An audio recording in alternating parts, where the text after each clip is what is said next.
El día que vi a mi marido muerto sirviendo copas a ejecutivos extranjeros, supe que toda mi vida había sido una mentira. Me llamo Ana Morales y tengo 35 años. Soy dentista en Barcelona con una consulta próspera en el Eixample. Mi vida era perfecta junto a Marcos, mi esposo de 7 años y apasionado montañista. Vivíamos en un apartamento con vistas al mar y planeábamos tener nuestro primer hijo el próximo año. Todo cambió aquel fatídico día de octubre cuando recibí la llamada que me informaba sobre su accidente en los Pirineos. Los rescatistas encontraron su equipo destrozado y sangre en las rocas. Nunca recuperaron su cuerpo por las fuertes tormentas. Mi mundo se desmoronó en un instante. Los meses posteriores transcurrieron en una neblina de dolor y trámites. Tuve que lidiar con el seguro de vida y los papeles de defunción. Mis padres insistieron en que me mudara temporalmente con ellos.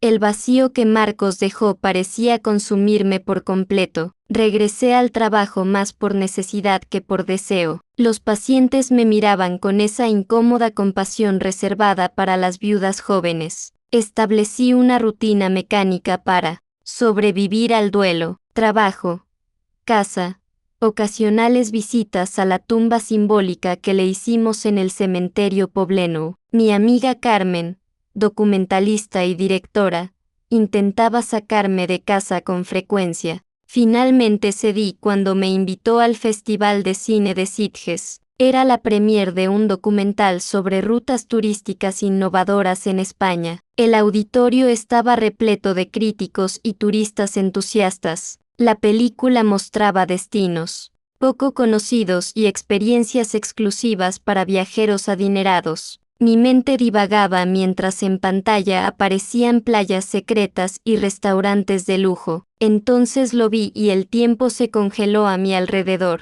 Marcos estaba vivo, sirviendo champán a 3 ejecutivos japoneses en un yate. Su cabello era más corto y ahora tenía barba, pero era él sin duda. Mi corazón golpeaba contra mis costillas con violencia. La escena duró apenas 15 segundos antes de pasar a otro destino. Carmen notó mi expresión alterada y apretó mi mano con fuerza. Las lágrimas corrían por mis mejillas sin control alguno. Mi esposo muerto estaba vivo y trabajaba como camarero en algún lugar de la costa española. El resto de la proyección fue una tortura interminable. Necesitaba volver a ver esa escena y confirmar que no había enloquecido. Las luces se encendieron finalmente entre aplausos entusiastas. Carmen me arrastró fuera del teatro hacia un rincón. Tranquilo, le conté lo que había visto con voz temblorosa y manos sudorosas. Su escepticismo inicial se transformó en preocupación genuina. Me prometió conseguir una copia del metraje completo esa misma noche. Regresamos a su apartamento,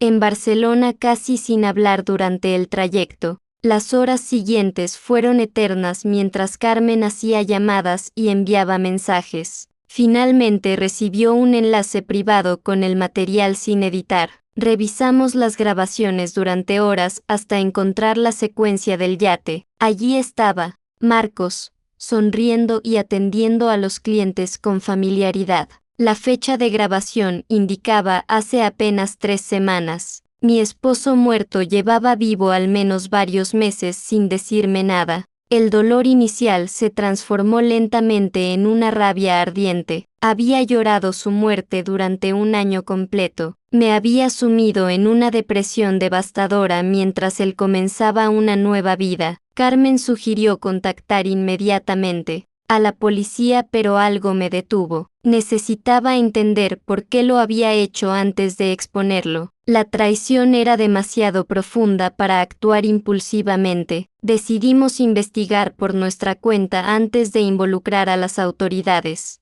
El yate se llamaba Esmeralda y pertenecía a una empresa de turismo exclusivo llamada Catalan Experiences. Su página web mostraba recorridos de lujo para clientes internacionales con alto poder adquisitivo. Las excursiones incluían degustaciones en viñedos privados y alojamiento en castillos medievales. La sede principal estaba en un pequeño pueblo, costero cerca de Tarragona. Mi mente comenzaba a trazar un plan mientras observaba las fotografías. Carmen contactó con el director del documental para obtener más información sin revelar nuestras verdaderas intenciones. Necesitábamos ayuda adicional para esta investigación improvisada. Carmen recordó a Jordi, un guía de montaña que había trabajado en varios de sus documentales. Conocía los Pirineos como la palma de su mano y podría ayudarnos a reconstruir los últimos movimientos de Marcos. Lo llamamos esa misma noche y aceptó reunirse con nosotras al día siguiente.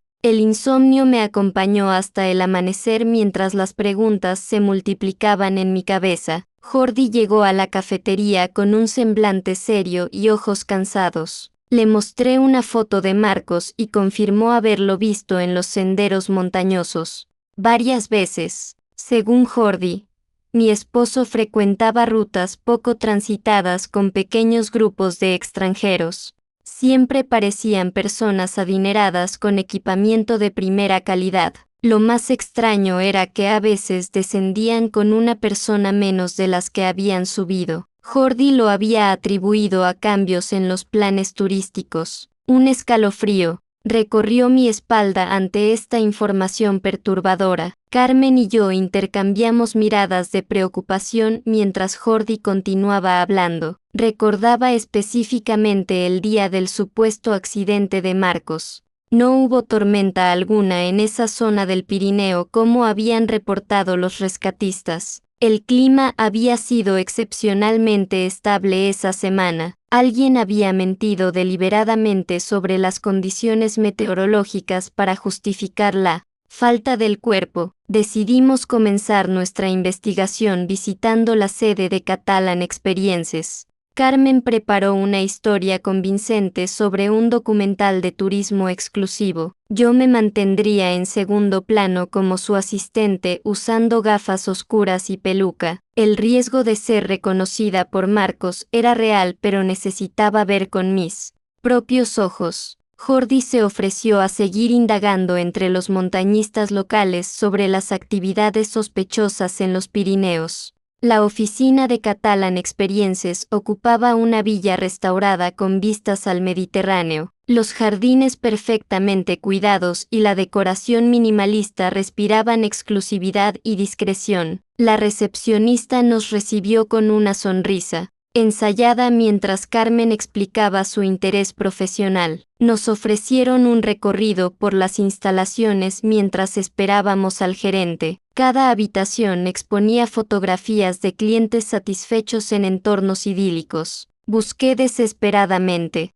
algún rastro de Marcos entre las imágenes. El gerente resultó ser un hombre llamado Raúl Serrano con acento sudamericano y modales impecables. Su actitud cambió sutilmente cuando Carmen mencionó el documental de Sitges. Pidió más detalles sobre nuestro proyecto con una amabilidad tensa. Mientras hablaban, noté un calendario en la pared con marcas en ciertos días. Coincidían con las fechas de luna nueva de los últimos 6 meses. Mi instinto me decía que aquello era significativo. Raúl nos mostró un catálogo de experiencias exclusivas disponibles solo para clientes seleccionados. Los precios comenzaban en 50.000 euros por persona para las más básicas. Las descripciones eran deliberadamente vagas sobre ciertos aspectos del itinerario. Mencionaban renacimientos personales y transformaciones vitales entre las promesas a los clientes. Carmen fingió entusiasmo mientras yo fotografiaba discretamente algunas páginas con mi teléfono. Abandonamos el lugar,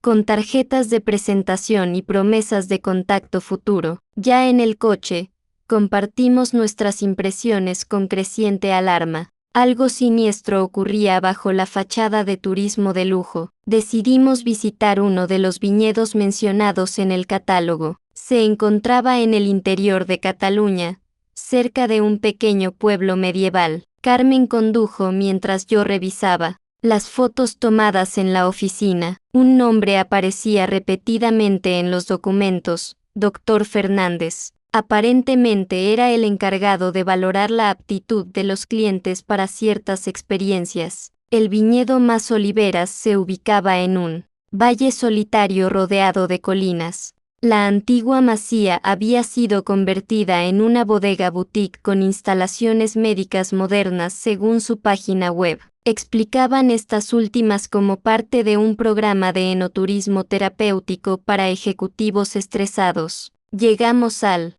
atardecer cuando los últimos trabajadores abandonaban las instalaciones. Decidimos regresar al día siguiente con una cita programada para no levantar sospechas. Jordi nos llamó con noticias inquietantes mientras cenábamos en un hotel cercano. Había hablado con varios guías locales sobre Marcos. Todos coincidían en haberlo visto guiando grupos reducidos de extranjeros por rutas específicas. Lo más perturbador era que estos recorridos siempre terminaban cerca de pequeñas clínicas privadas en pueblos remotos. Un patrón empezaba a emerger ante nuestros ojos. Carmen sugirió revisar las redes sociales de Catalan Experiences para identificar posibles clientes. Las cuentas mostraban principalmente paisajes espectaculares y alojamientos lujosos. Casi nunca aparecían personas reconocibles en las imágenes. Sin embargo, los comentarios eran reveladores. Clientes de todo el mundo agradecían por segundas oportunidades y vidas renovadas. Un comentario en particular llamó mi atención. Un empresario alemán agradecía por su nuevo corazón y la discreción del servicio. Las palabras parecían inocentes a primera vista, pero adquirían un significado siniestro en este contexto. Esa noche apenas pude dormir mientras las piezas encajaban en mi mente. La empresa de turismo exclusivo, las clínicas remotas, los clientes que desaparecían en las montañas. Todo apuntaba a un esquema de tráfico de órganos disfrazado de turismo de élite. Mi estómago se revolvió ante la idea de que Marcos formara parte voluntaria de algo tan atroz. El hombre que amaba no podía haberse convertido en cómplice de semejantes crímenes. Nuestra visita programada al viñedo Más Oliveras comenzó con normalidad.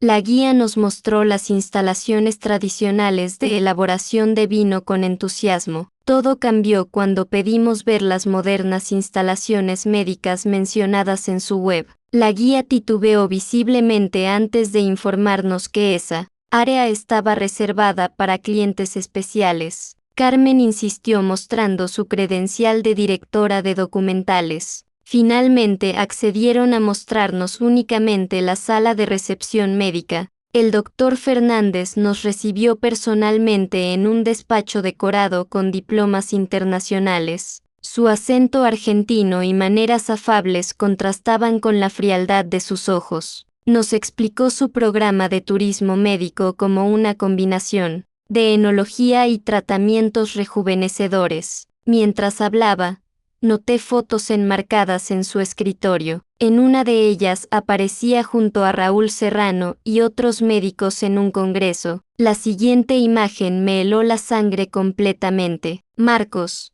estaba en la foto, vestido con uniforme quirúrgico junto al resto del equipo. La imagen era reciente y mostraba lo que parecía ser un quirófano improvisado. Mi mano tembló ligeramente al sostener el marco para observarla mejor. El doctor Fernández notó mi interés y rápidamente cambió el tema. La atmósfera en la oficina se tornó tensa mientras inventábamos excusas para marcharnos. Sentí su mirada suspicaz siguiéndonos hasta la salida del viñedo. Apenas llegamos al coche, Carmen arrancó a toda velocidad. Estábamos convencidas de haber descubierto algo peligroso. Llamamos inmediatamente a Jordi para compartir lo encontrado. Él nos informó que había localizado el apartamento actual de Marcos en un pueblo costero cercano. La decisión fue unánime. Debíamos continuar investigando antes de contactar a las autoridades.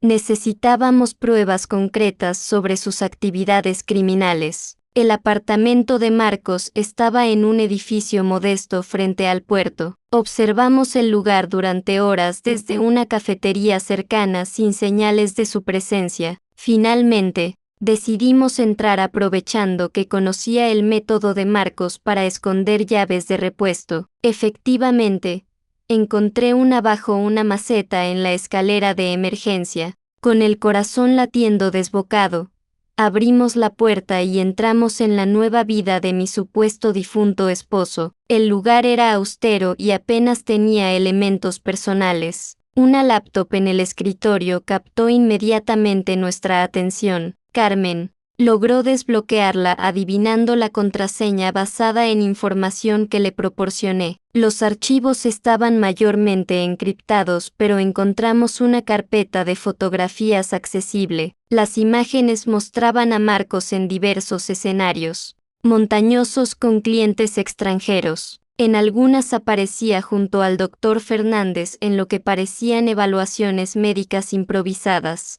Lo más perturbador fueron los mensajes de correo electrónico intercambiados con Raúl Serrano. Discutían sobre compatibilidades sanguíneas y características físicas de los clientes. Usaban un lenguaje codificado, pero claramente referido a procedimientos de trasplante ilegales. Encontramos listas de precios que oscilaban entre 500.000 y 3 millones de euros dependiendo del órgano y la urgencia. Mi estómago se revolvió mientras seguíamos descubriendo la verdad. Un cuaderno de tapas azules escondido bajo el colchón contenía anotaciones manuscritas de Marcos. Eran entradas de diario donde describía su progresivo involucramiento en la red criminal. Todo había comenzado como un trabajo de guía turístico convencional. Eventualmente Raúl Serrano le ofreció sumas extraordinarias por guiar a ciertos clientes especiales. El primer incidente ocurrió cuando un turista falleció accidentalmente durante una excursión. En lugar de reportarlo,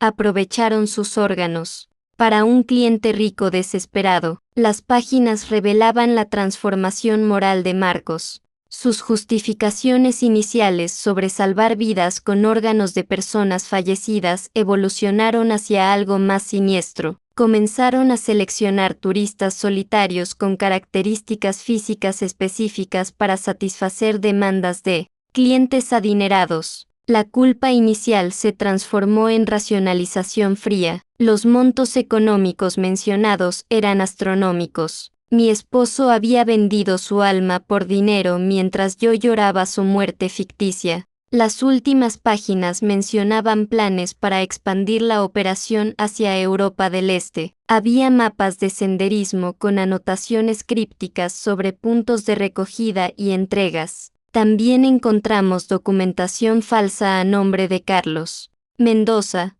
la nueva identidad de Marcos. Fotografiamos todo meticulosamente antes de dejarlo exactamente como estaba. Abandonamos el apartamento con una mezcla de horror y determinación. La persona que había amado ya no existía. De regreso al hotel, analizamos nuestras opciones con Jordi. Teníamos evidencia circunstancial pero no pruebas definitivas que vincularan a todos los implicados. Carmen sugirió seguir a Marcos para documentar sus actividades. Jordi propuso visitar los lugares marcados en los mapas para encontrar más pruebas. Decidimos dividirnos las tareas mientras elaborábamos un plan para desenmascarar toda la operación. Mi objetivo personal era confrontar a Marcos directamente. Las siguientes semanas fueron una montaña rusa de emociones y descubrimientos. Seguimos a Marcos en sus recorridos por diferentes puntos de Cataluña. Lo vimos reunirse con médicos en clínicas discretas y recoger clientes en aeropuertos privados. Carmen filmaba todo desde distancias seguras con equipo profesional. Jordi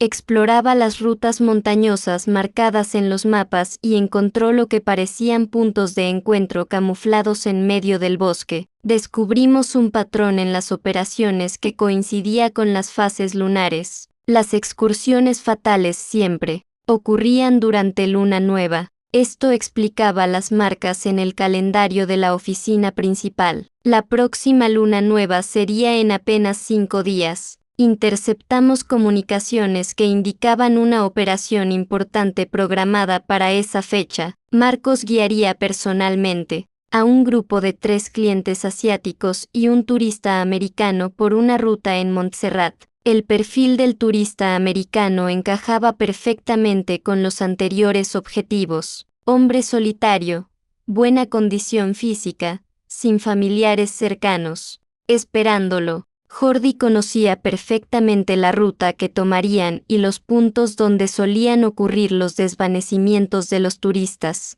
Carmen contactó anónimamente al americano con una advertencia vaga que lo hizo cancelar su reserva. Esto alteraría los planes originales, dejando a Marcos solo con los clientes asiáticos. La mañana de la operación amaneció fría y neblinosa en las misteriosas formaciones rocosas de Montserrat. Nos posicionamos estratégicamente a lo largo del sendero menos transitado. Carmen instaló cámaras ocultas en puntos clave mientras Jordi monitoreaba los movimientos en la zona. Yo me preparé mentalmente para el encuentro inevitable con el hombre que alguna vez fue mi esposo. La rabia y el dolor se habían transformado en una fría determinación. Desde nuestro punto de observación vimos llegar a Marcos con los 3 clientes asiáticos. Parecía tenso y consultaba repetidamente su teléfono, probablemente preocupado por la ausencia del turista americano. Los clientes caminaban con expresiones expectantes, ajenos a lo que realmente estaba sucediendo. Carmen grababa todo mientras yo esperaba el momento oportuno para hacer mi aparición. Necesitábamos evidencia clara de sus intenciones criminales. Cuando el grupo alcanzó una zona particularmente aislada, Marcos recibió una llamada. Su lenguaje corporal cambió inmediatamente a uno defensivo. Por la conversación fragmentada que pudimos escuchar, algo había salido mal con la clínica receptora. El médico encargado de la extracción no había llegado al punto de encuentro. Marcos intentaba calmar a su interlocutor mientras los clientes asiáticos comenzaban a mostrarse impacientes. Decidí que era el momento perfecto para mi aparición. Salí de mi escondite y caminé directamente hacia el grupo. El rostro de Marcos se transformó al verme, pasando de la incredulidad al miedo. En cuestión de segundos, los clientes asiáticos se detuvieron confundidos ante la escena. Pronuncié su nombre con una voz que apenas reconocí como mía. Toda la rabia y el dolor acumulados durante meses se condensaron en esas 2 sílabas. Los clientes comenzaron a hablar agitadamente en mandarín ante la tensión evidente. Marcos intentó calmarlos con gestos mientras mantenía los ojos fijos en mí. Le dije que sabía todo sobre su operación de tráfico de órganos. Le conté sobre las pruebas recopiladas y las autoridades que estaban siendo informadas en ese preciso momento. Era parcialmente un farol, pero funcionó. El pánico se apoderó de su rostro mientras los clientes comenzaban a retroceder alarmados. Jordi y Carmen emergieron de sus escondites con cámaras en mano. Los clientes asiáticos, al verse filmados, huyeron precipitadamente por el sendero. Marcos quedó solo frente a nosotros 3, acorralado por su propia traición. Le pregunté por qué había fingido su muerte, por qué me había abandonado para unirse a semejante horror. Su respuesta fue un torbellino de justificaciones sobre oportunidades económicas y vidas salvadas gracias a los trasplantes. Su voz temblaba mientras explicaba cómo todo había comenzado por accidente. Un turista había fallecido naturalmente durante una excursión. Un cliente millonario necesitaba desesperadamente un trasplante de hígado. La tentación del dinero fácil fue irresistible. Las palabras sonaban huecas frente a la realidad de los turistas posteriormente asesinados. Intentó apelar a nuestros antiguos sentimientos, prometiendo compartir las ganancias y comenzar una nueva vida juntos. Su desesperación crecía con cada argumento rechazado. Finalmente, viéndose sin salida, intentó huir hacia un sendero lateral. Jordi bloqueó su camino con firmeza mientras Carmen continuaba grabando la escena completa. Marcos estaba atrapado por su propio tejido de mentiras. La expresión en su rostro cambió de miedo a resignación. Parecía haber aceptado finalmente que no había escapatoria. Un sonido de helicóptero interrumpió nuestro enfrentamiento. Para sorpresa de todos, especialmente de Marcos, una unidad policial especializada descendió rápidamente. Carmen había coordinado la intervención con un contacto en los Mossos de Esquadra, la policía catalana. Les había proporcionado información suficiente para justificar la operación sin comprometer nuestra investigación. Los oficiales rodearon a Marcos mientras leían sus derechos en catalán y castellano. Su rostro reflejaba incredulidad absoluta mientras le colocaban las esposas. Me miró una última vez con una mezcla de rabia y súplica. No encontró más. ¡Qué determinación en mis ojos! El hombre que había amado ya no existía. Quizás nunca había existido realmente. Los oficiales le pidieron que identificara a sus cómplices y la ubicación de otros miembros de la red.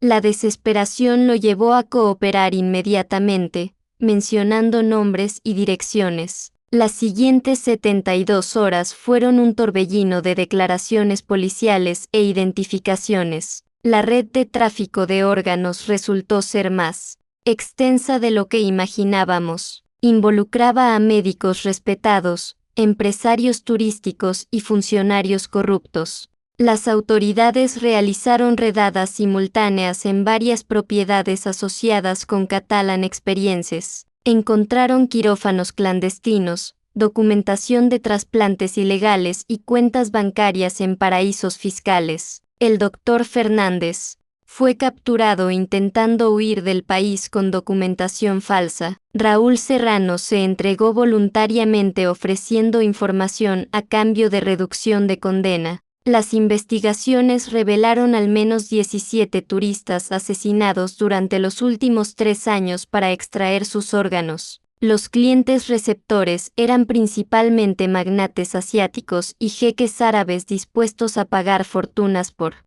evitar las listas de espera oficiales. El escándalo sacudió los cimientos del turismo de lujo en Cataluña. La fiscal encargada del caso me felicitó personalmente por mi valentía. Las pruebas que habíamos recopilado resultaron cruciales. Para desmantelar la organización completa, Carmen obtuvo permiso para realizar un documental sobre el caso una vez concluidos los juicios.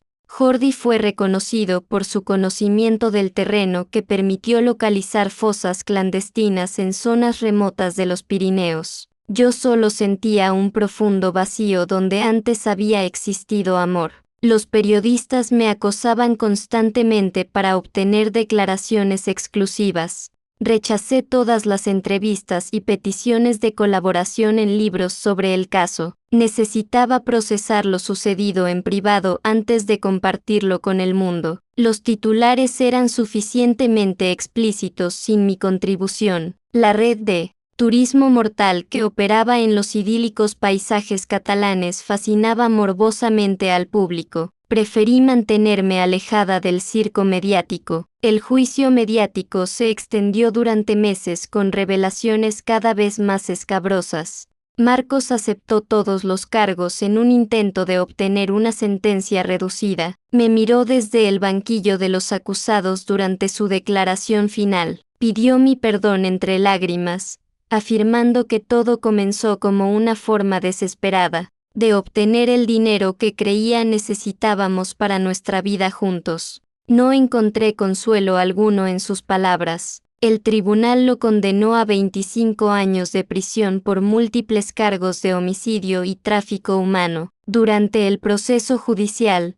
descubrí que Marcos había acumulado una fortuna considerable en cuentas offshore. El tribunal me reconoció como víctima y me otorgó una compensación económica significativa proveniente de sus bienes confiscados. Sentí repulsión al recibir ese dinero manchado de sangre. Decidí que no podía usarlo para beneficio personal. Necesitaba transformar ese horror en algo positivo que ayudara a otras personas. Regresé a mi consulta dental meses después cuando el revuelo mediático comenzaba a amainar. Los pacientes me miraban ahora con una mezcla de compasión y admiración. Vendí nuestro antiguo apartamento y todas las posesiones compartidas. Doné una parte considerable a organizaciones que promueven la donación legal de órganos. El resto lo invertí en ampliar mi clínica para ofrecer servicios gratuitos a personas sin recursos. Necesitaba construir algo positivo sobre las ruinas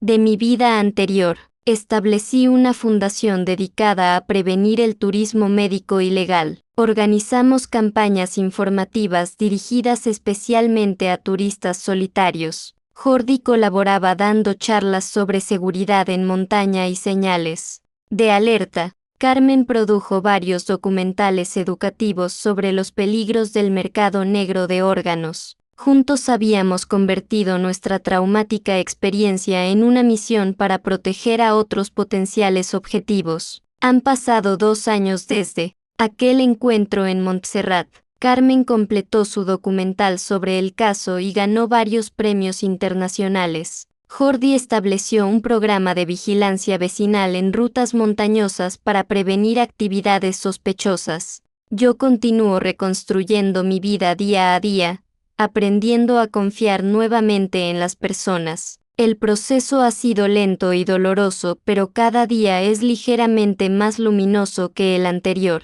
Visito ocasionalmente a Marcos en prisión, no por nostalgia sino para entender cómo alguien puede transformarse tan profundamente. Observo al extraño que alguna vez compartió mi cama y mis sueños. Sus ojos reflejan un arrepentimiento que parece genuino, pero la confianza una vez quebrada es imposible de restaurar completamente. Nuestras conversaciones son breves y cargadas de silencios incómodos. 2 personas que fueron íntimas ahora, separadas por un abismo de traición. La última vez que nos vimos, me preguntó si alguna vez podré perdonarlo. Le respondí que el perdón es un proceso largo y complejo. Quizás algún día encuentre paz respecto a lo sucedido. Por ahora, me conformo con saber que ninguna otra persona inocente perderá la vida para alimentar la codicia de unos pocos privilegiados. Los castillos medievales y viñedos catalanes ya no esconden secretos macabros gracias a nuestra determinación. La verdad, aunque dolorosa, siempre encuentra su camino hacia la luz. ¿Has descubierto alguna vez que alguien cercano llevaba una doble vida? ¿Y cómo reaccionaste ante tal descubrimiento?